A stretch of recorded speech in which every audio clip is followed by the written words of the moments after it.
Coming up, when a superstar talent like Joel Embiid suggests maybe the Philadelphia 76ers will not be his forever home. You know, Brooklyn Nets fans and the NBA at large perk up their ears. We dive in on all the details coming up next. You are Locked On Nets, your daily Brooklyn Nets podcast. Part of the Locked On Podcast Network, your team every day.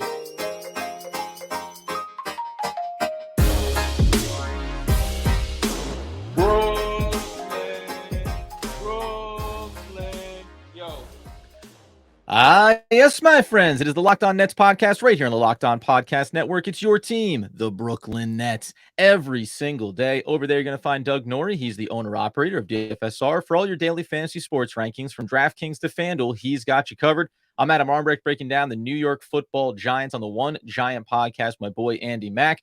We thank you for making us your first listen of the day. We are free on all those great platforms. Let you know, today's episode is brought to you by FanDuel Sportsbook, official sportsbook of Locked On. Make every moment more. Visit FanDuel.com/Locked On today to get started. And Doug, where we get started is a little seed, just a little something where the NBA says, you know, free agency, summer league's done. What are we going to do for the rest of the summer? Don't worry, friends. Joel Embiid putting out the vibes that he may not be fully satisfied in Philadelphia. Oh, never change NBA. Yeah, absolutely love it. It just takes all it takes is one little nugget and we all can run wild. But this one actually doesn't necessarily have like immediate legs to it, but it's the old it pays to start thinking about now because these are the kinds of things that have like sort of title shifts in the NBA. And it stems from Joel Embiid's comments a few days ago. Stemming out of the Uninterrupted Sports Film Festival hosted by Maverick Carter, a longtime LeBron guy, where Embiid's just, you know, it's part of a conversation. He's up on, he's talking with Maverick and they're up on stage. And I'll just read you the verbatim quote if you haven't already heard it, because this is what gets everyone's sort of ideas churning about what's happening in Philadelphia. He said, "I just want to win a championship, you know, whatever it takes. I don't know where that's going to be, whether it's in Philly or anywhere else." And it's that anywhere else is all that it takes for everyone to start saying hold on a second. You didn't need to say that. You are in Philadelphia. Right. It could have just been a period and moved on to the next thought. But when you and as been mentioned by other people that are sort of experts in this stuff, oftentimes these comments are not by accident. Like, these guys know exactly what they're saying. When you add anywhere else onto the end of that sentence, and then he goes on to talk more, it's just going to get the thoughts churning among the NBA faithful that says maybe Joel Embiid is not long for the Philadelphia 76ers. Yeah, that's the old, your significant other makes a delicious meal. It's in front of you and you go, how was it? Like, it's some of the best food I've ever had. Now, have I eaten better dishes? May I want to eat other dishes? Sure. But it's good. I mean, it's been tasty, right? And Right. It's funny because you can't, this probably was already going on for Joel Embiid, right? There's been frustrations, I think, for him as a superstar talent when you look at Philadelphia in the last handful of years, where it's always, well, yeah, now this year we're going to really get over the hump, right? We're going to fire a head coach. We're going to wrinkle up the roster here a little bit. Then you go out and you get a guy like James Harden, and this has to be the one-to-one tie-in, because now they're trying to accomplish Philadelphia this sign and trade scenario with James Harden. And to me, I would take this comment from Joel Embiid as being like, and just so you know, 76ers, what you accomplish with this James Harden situation is going to directly impact how I make my decisions beyond this upcoming season, potentially. 100%. The Nets factor in here as well, too, which we'll talk about here shortly. Yeah. But with some direct quotes from some high-ranking sort of NBA media guys. But in terms of, you're exactly right. Like, this is now an all-eyes situation on what's happening in Philadelphia, where James Harden is concerned, where the future of the team is concerned, because these kinds of moves, like the moves that sit secondary to the superstar, directly involve the superstar, because it involves whether or not they're going to sort of be happy later on. And the NBA, if we've learned nothing else, is that like sort of the NBA revolves on a cycle, whether you like this or not. I'm sure some people don't, around like the next superstar's unhappiness meter. And when that unhappiness meter reaches a certain threshold and gets into the red, the NBA landscape begins to change, and it's happening. It's happened directly to the Nets. So the Nets fans, we all know, we know better than anyone. That's firsthand. like how this thing goes. We've lived it a few different times now over the last couple of years with KD, Kyrie, and Harden, an unprecedented amount of times in a short span. But it really is like these guys, they know. They're media experts. Like Joel Embiid is a media expert. He tried to play it off, and he calls himself Joel Embiid and like saying he's just trolling. That was his comeback on Twitter.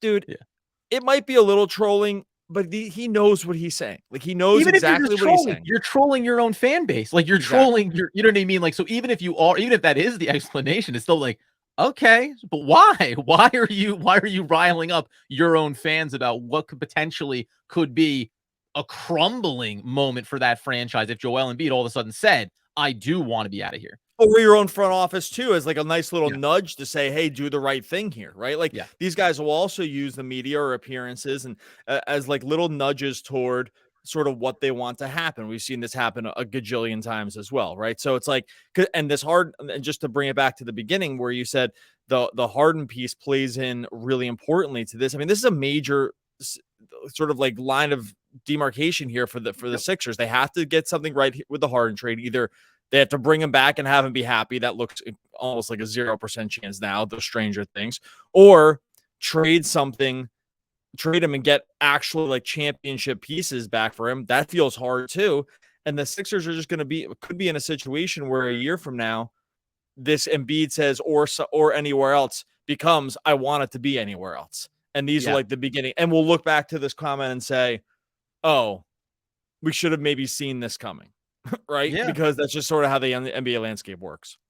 And I think too, it's interesting because, as we said, we'll get into some other additional comments around these particular statements from Joel Embiid, whether they're troll beat or otherwise, and then also where the Brooklyn Nets play a role in this. But this feels inevitable. Like just from a Joel Embiid standpoint, we've talked about him from afar as Brooklyn Nets guys, as a fan of the team, and said, well, when we look at Joel Embiid and sometimes the way he plays for his size and the flopping, you always can ridicule or pick apart a guy's game from a distance. But if you were inside the Philadelphia 76ers fan base, you'd have to be looking at Joel Embiid every year for the past, 2-3 seasons and saying, when's he going to do it? When is he going to say something that says, maybe I don't want to be here? Because all of a sudden you turn around and you're not 24, 25 years old. You're not 23, you're 26, you're 27, you're 28. And the writing starts to become on the wall. And it's not a lot in this type of offseason. I'll just say, last noting, look around. Like James Harden, a guy who wants to be off your team, is a guy that's still been trying to chase down a championship. Damian Lillard finally got to a place where it feels like organizationally they can't line up. He needs to find a way to win a championship. Bradley Beal ends up he ends up on a roster with an opportunity later in his career. Like all these guys are facing down the barrel of not having a lot of opportunities maybe to win championships still. Joel Embiid is significantly younger than those guys, but blink of an eye, it's 2 years later, and all of a sudden you're wondering what's going to happen next. So we'll get into some additional comments from Zach Lowe around Joel Embiid, and then more specifically, how do the Brooklyn Nets potentially play into a Joel Embiid exit from Philadelphia? All right, before we get into that, I'm going to tell you about our friends over at FanDuel. Take your first swing at betting MLB on FanDuel. Get 10 times your first bet amount in bonus bets up to $200. That's right. You just bet $20 and you can land $200 in bonus bets, win or lose. That's the key, folks. That's $200 you can spend betting on everything from the money line to the over-under to who you think is going to hit the first home run. They have it all sort of sliced and diced over on FanDuel. Like I said, you can go some of the team totals, you can go the money line, you can go those home runs. You can also get in on a little NBA action right now in the offseason. Player awards. NBA Most Improved Player for 2023-24. Mikal Bridges plus 650, my friends, over on FanDuel. So get in your Nets fandom when you get over on FanDuel as well, all on the app that's safe, secure, and super easy to use. Plus, when you win, you can get paid instantly. There's no better place to bet on MLB and NBA than FanDuel, America's #1 sportsbook. Sign up today. Visit FanDuel.com/lockedon to get up to $200 in bonus bets. That's FanDuel.com/lockedon. FanDuel, official partner of Major League Baseball. Okay, so as we turn our attention towards the Brooklyn Nets and how they could factor into this, and it's really even beyond Joel Embiid specifically, I think, but Zach Lowe also had a discussion around this, and there was some pretty good quotes as far as where this could be leading for Joel Embiid. Yeah, on the Low Post podcast, which premiered, I believe, Tuesday morning. That's when I was listening to it. He had ESPN's Dave McMenamin on to talk about the Embiid situation. Kind of mirrored a lot of the thoughts that we had as well around just like sort of just not, sort of making these comments in jest or off the cuff. He did have an interesting. He did mention Brooklyn specifically in this when he said the funniest possible subplot. This is a quote: "The funniest possible subplot, and one that actually makes a ton of sense, is a Brooklyn Nets revenge trade." And just talking about, and then went on to just kind of talk about how the Nets have, the picks and have a package that would be enticing to other teams in the future for, for a superstar type player, because they were able to just sort of recoup enough assets in the KD trade specifically and some other trades where they now own assets to make another move like this. I know whether Lowe was being serious about whether like the possibility of it happening, he was mostly just talking off the cuff here. But Right. but there's 29 other teams you can mention in these talks around Joel Embiid, and there's ones that make more sense than others. He didn't list all the other 29 teams. They did mention the Knicks in there as well. But the Nets are mentioned here because they're in a position where they in the future could look to acquire a star, not this season, but in the future. And some sort of joke odds out there that have the Nets as not joke odds, but there were some places that put it out there. The Nets, if Embiid was not to be a Philadelphia 76er, that the Knicks would be the favorite, then the Nets would be second overall in odds. When you hear those, that, and then the Low piece, do you think there are actual future legs to something like this when it comes to Embiid? Embiid specifically, I mean, of course there should be, right? I mean, if you're the Brooklyn Nets, we talked about all off season, right? Damian Lillard. Even if you think about Damian Lillard, take the age away for a minute. Okay, he's a tremendous talent, but he's not the glaring hole that the Brooklyn Nets have, right? The thing that they haven't been able to solve, a big man that has all the versatility and all the skill sets. Then you factor in the age and you go, yeah, on top of which there could be a lot of superstars available, but it doesn't fit the timeline, or it doesn't move the needle to the threshold of championship contending team, which is what you have to be at in order to be willing to sacrifice all the draft capital you got. So Joel Embiid, if you plopped him onto this roster, and not to get in the weeds on what would it look like and what would the players be, as long as you're keeping some element of these players and you're sending out the bulk of draft capital probably in order to acquire them, then yeah, because then on paper you have a roster that competes for a championship. I think the interesting part to me would be from a Philadelphia 76er standpoint, from a Joel Embiid standpoint, are the Brooklyn Nets among the attractive landing spots? Because I framed it in the way that makes sense for Brooklyn. We keep Mikal Bridges, we keep Cam Johnson, we keep all our guys, and then we bring Joel Embiid in, and maybe we end up having to give up like a Nicholas Claxton in one of these scenarios, right? You have to give up something good. But the other version is where Philadelphia says, we'll take Mikal Bridges, we'll take Cam Johnson, any pieces that we want, plus a bunch of draft capital. And when you turn around, you end up with Joel Embiid, this incredible piece, and then it's on Sean Marks or, the front office to figure out how to build around a player like that. Now, if you're Joel, you can look at the Nets and say, well, I've seen them do a lot. I've seen them do versions of this in years past, right? I also saw a version of a superstar team in Brooklyn that absolutely imploded. So sample sizes, I think, are a little bit interesting here when it comes to it. I want to get your feedback before I bring up what I think is maybe a misnomer when people look at who has draft capital, who has cap room as being the end all be all for being able to go get a star.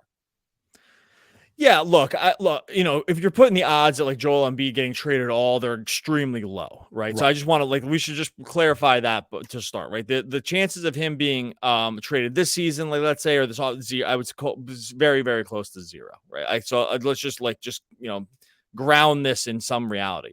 Future, I'm not sure. If this offseason goes haywire and the season goes crazy for the Sixers, which I think it definitely has a chance to happen, right? There's their roster's in total flux. The team is in flux. They don't have a ton of just like guys that's on the books right now. I think like that, those levels would raise considerably. Like, and that is where I don't think this conversation is totally haywire, because I do think they are on a razor's edge here. I think specifically going into this season, as far as the Nets are concerned, yeah, they are going to be an attractive place, I think, for a young player based on some of the stuff they already just have on the books. And if you find timelines like this that line up, like these would be the kind of all-in moves that you should make, right? Like unload everything, because there are very few players like him, like Embiid in like, I don't put Lillard, like I'm with you. I don't put Lillard in the same class just because of the age and just sort of the position and everything else. Embiid, I definitely would put in that group of, yeah, like this is, even with injury stuff, like this is where you ship it all. but they wouldn't be the only team in the league that'd be saying that either. Right. Whereas go ahead. No, let me ask you, because it's actually interesting too, because we'll talk a little bit just even the Brooklyn Nets beyond Joel Embiid being mentioned here, but specifically when it comes to him, like, I said it kind of off the cuff there. Oh, guys, and they're 3-4 years older than him. But Joel is 29 years old, and he is going to end up making $60 million in 26-27. So, coming up here in a second, we'll talk a little bit about the weight of that contract and why, as much as this may get any fan base or any team in the NBA excited, you do probably have to at least pause for a second here and think about the long-term ramifications of going after Joel Embiid were he to be available. We'll dive in a little bit more on that next. Okay, so I mentioned there before the break, the contract. Like, I did just perk my eyes and ears back up to the fact that Joel Embiid is 29. He's under contract, a player option actually in 26-27 at 32 years old, which he's likely to probably grab the $59 million. He'll be picking that. I'll tell you, call it right now. He's picking that up. Right. Like, I actually think there's a sealed envelope that he postmarked, like a check. Yeah, don't open this until, but guess what? I'm going to take the $59 million. You mentioned the injuries there too. Like, no, even with all the injuries, he's still, for what he is, the player he is, the mold that he is, right? The skill set, it all makes sense to maybe go all in on him. But I will say there is at least a little bit of a brake pump here around a guy that does have some injury issues. I could very easily see the end of Joel Embiid's career being a little bit laborsome for him with the size that he plays at and some of the injuries that he's had. I don't know. Like, maybe I said it. Oh, yeah, this is the guy you would. I probably would at least take a second thought here, especially considering the fact that this conversation for any team, Brooklyn or otherwise, that's going to happen a year from now. It's not happening in this moment when he's 29. You're having this conversation when he's 30, going towards 31 years old with $55 and $59 million coming in the door. For sure. When I said you push the chips in, this is mostly like a where he is right now kind of thought process. I'm with if you get him this moment, let's go. This could decline fast for him. Like, look, we've already seen some of the writing on the wall. He was really, obviously he's coming off an MVP season, so I'm really not trying to like dig Embiid here much. But like, we've seen conditioning issues when it comes to the playoffs, right? Yep. Like, they haven't had sustained playoff runs with him on the team, except for like sort of like that season they lost to Toronto, and he was not the best player in that team when they made that run. It was Butler, and so there's definitely are concerns for the future for Joel Embiid. I think without a doubt, right? Like, I think you have, and just based on what we've seen in the present, right? Like, just again, the conditioning alone in the playoffs has stood out pretty starkly in terms of like him being completely and utterly gassed at times in some of these playoff series, and where the performance has just fallen off a cliff. You can't imagine something like that gets way better into his low 30s. On the same page, he is like these sort of like quasi unicorn players who you just can't find. They just don't exist, right? Like him, Giannis, Jokic, LeBron before, but like the Luka, those guys, and the list is more, but you just can't draft these guys. You don't get chances to draft them much. You'll never, it's very hard to get them on the free agent market because they just never become free agents because they keep signing and then asking out. Like, that's just sort of the way the free agency thing works now. So opportunities. Thanks for the back of the napkin contract. I'll decide if I'm interested into it later. Totally. No one hits free agency. They all sign it, and then 10 seconds later or a year later, they ask out. Like, that's just how all these guys have done it. These guys, who's like the last huge free agent that hit the market, really, right? Like title contention free agent, not you know, like, you know, Fred VanVleet or whatever. But yeah, so like the opportunities to get these guys is really, really rare. So even with his faults and even with that contract, you have to just think so hard about it because he is that great. But you're right. I mean, like 58 million in his age 32 season with his frame and some of the injury stuff. Yeah, I mean, I'd do the old think he's gonna pick that one up. But yeah, but and by the way, when you're picking up player options, it means it's bad for the team almost always. Like if a player is picking up a player option, that is almost always is a bad sign for the team, and that's something you need to consider. There's no reason for me to opt out and negotiate a new deal. Nope, Correct. This money is so good, and you're gonna overpay me and regret this so hard that's why I'm automatically picking it up. For sure. Now, incidentally, too, I think so. I'll open it up beyond. There's two things I think about. One, just from in this moment about Joel Embiid and sending this message, I look at the 76ers and I say, just trying to push them to make a big move and get a star. And we know Damian Lillard, it's all but written in the stars that he's going to Miami. Well, you do everything you can to get him. The problem is like Philadelphia doesn't have a lot to offer at this point. You go and look at what their draft capital is. They could throw a James Harden back their way if that entices anybody. But other than that, like they're going to have a hard time going and doing something that satisfies Joel Embiid in the short term. The other thing from a Brooklyn Nets perspective, and why I think as excited as you get when you hear about stars, because that's the idea. Hey, make sure you have draft capital, make sure you have cap room, and wait for somebody that wants out. If I'm waiting, Doug, I'm waiting to see what happens with Giannis in Milwaukee, because he's 28 years old and he has 3 years left, and the money is well into the 40 millions. But he's going to age a lot better. As far as how his game is going to look, he's going to potentially, if you brought him in out of the two, apples to apples, I want Giannis before I want Joel Embiid. And while that may be as far-fetched as getting Joel Embiid, that's the guy that you wait for. Like, I think that there are superstars that you obviously look at, you have an interest in, you think about, and then there's ones that you would say, no brainer. What does it take to get him? Giannis would be the guy.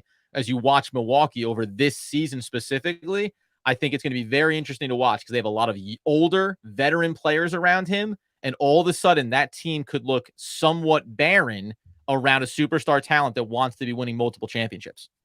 Yeah, if we're just able to just choose any superstar we wanted, I agree with you that I think like Giannis would not, Embiid would be that guy. I mean, Luka, but the reason it's interesting about these things that happen, right, is because again, just to go wrap it all the way back to the top, the NBA is only as relevant as what the last superstar said in the last interview, right? Because these guys, it's a superstar driven league. You need to have one of these guys to win, and that's just the math. Like the math is basically like there's like a very small group of guys that are championship caliber on a season to season basis, unless you did an unbelievable team building or ran hotter than the sun, like the Heat, who still didn't win at all.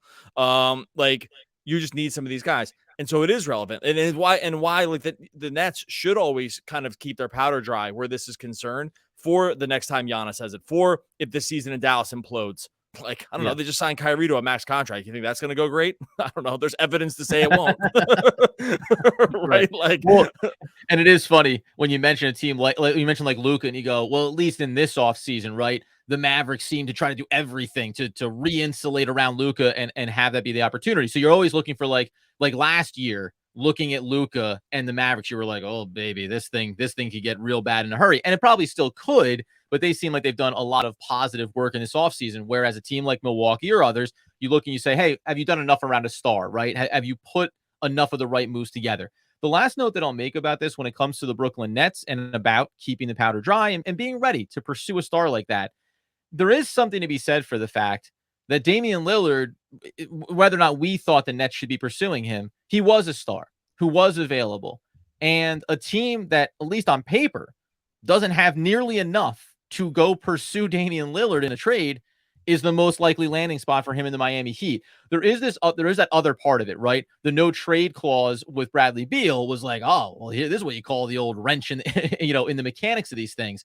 But if you have guys, even when they don't have a no trade clause, at some point, now the contract, the money is a big factor too, but it's like, just because you have all the draft capital doesn't automatically mean that you are the front runner to land a guy. So when we talk about odds, tongue in cheek or otherwise, it's like, yeah, in theory, because you got a lot of draft assets and you have cap room. But we've seen that doesn't always equal the one-to-one of, oh, and that's where superstars go, where the money is available. No, they find ways to get where they want to be. So it's still about having an attractive landing spot for a superstar, having other players on the roster, not just saying, we have money and we have draft capital. Great. Come be, use Embiid as the example, come be the only guy in Brooklyn after we trade away Mikal Bridges and everybody else to get you. That's not attractive for a superstar player. Yeah, and this is again how the entire ecosystem sort of like works now. It's weird, and I get why fans get frustrated by it too. Like, it's frustrating. It's super frustrating to root for situations like this, and why you see there's some movement towards just sort of like player only sort of fans. I think that number's smaller than people think, but it definitely is bigger than it used to be, right? Just because the ecosystem around this stuff is, you don't want to sit around waiting to catch a falling knife if your favorite player is just going to ask out, right? Yeah. But it's also up to the organization to sort of make sure they're good enough to keep them happy. It's hard. This is a hard situation. I don't know. I can see both sides. Like the two-way street, just quickly, of like you love the player until he doesn't perform well, right? And the player loves you until he doesn't want to be on your team anymore. Like, it's a two-way. You said ecosystem. It's a two-way street. And if you think that players don't, not sometimes don't enjoy, where it's like, yeah, we love you until you miss that shot, now you're kind of a POS, right? Like, it's a brutal system all around for sports in general. And Durant had some, we can talk about this on our podcast, but Durant had some really interesting comments about this, where he was like, the fans didn't factor at all into any of my decisions. They don't factor into anybody's decision on this. And I appreciate the honesty. I'm sure like fans don't want to hear it. It's a tough pill to swallow when you put up money and you root for these guys. But it's important for fans to remember this too, is that, believe me, you're the only ones worried. I'm 100%. Right. When it comes to the narratives around a city or fan, for the most part, you are the only ones worried. The players in the end, as they should, as their prerogative, they're going to go do what they find is best. And so it's just important to remember that in these situations. And I get why people get frustrated. And hey, if the Nets want to trade for Embiid, come on in. And then he wants to be traded a day later. Hey, see you later. I don't know. What are you going to do? It's just the way the NBA works. We'll take another 30 draft picks for Joel Embiid when he wants out. It's all good. All right. We're going to get out of here. We got a bunch of other cool stuff coming up later this week. Like I said, special guests coming on a podcast later in the week. We're going to talk at length about Cam Thomas. I know a lot of people are asking about Cam Thomas and his future sort of going into the season and beyond. We definitely want to talk about that as well. In the meantime, make sure you're subscribed to Locked On Nets over on YouTube. Make sure you're subscribed to Locked On Nets wherever you listen to the podcast. Free and available. And all you got to do is hit subscribe. I'm the cool dad. That's my thing. I'm hip. I surf the web. I text, LOL, laugh out loud, OMG, oh my God, WTF, why the face? That's Philip Dunphy from Modern Family. One of the all-time great poets. We'll be back again tomorrow talking more Brooklyn Nets basketball. Basketball.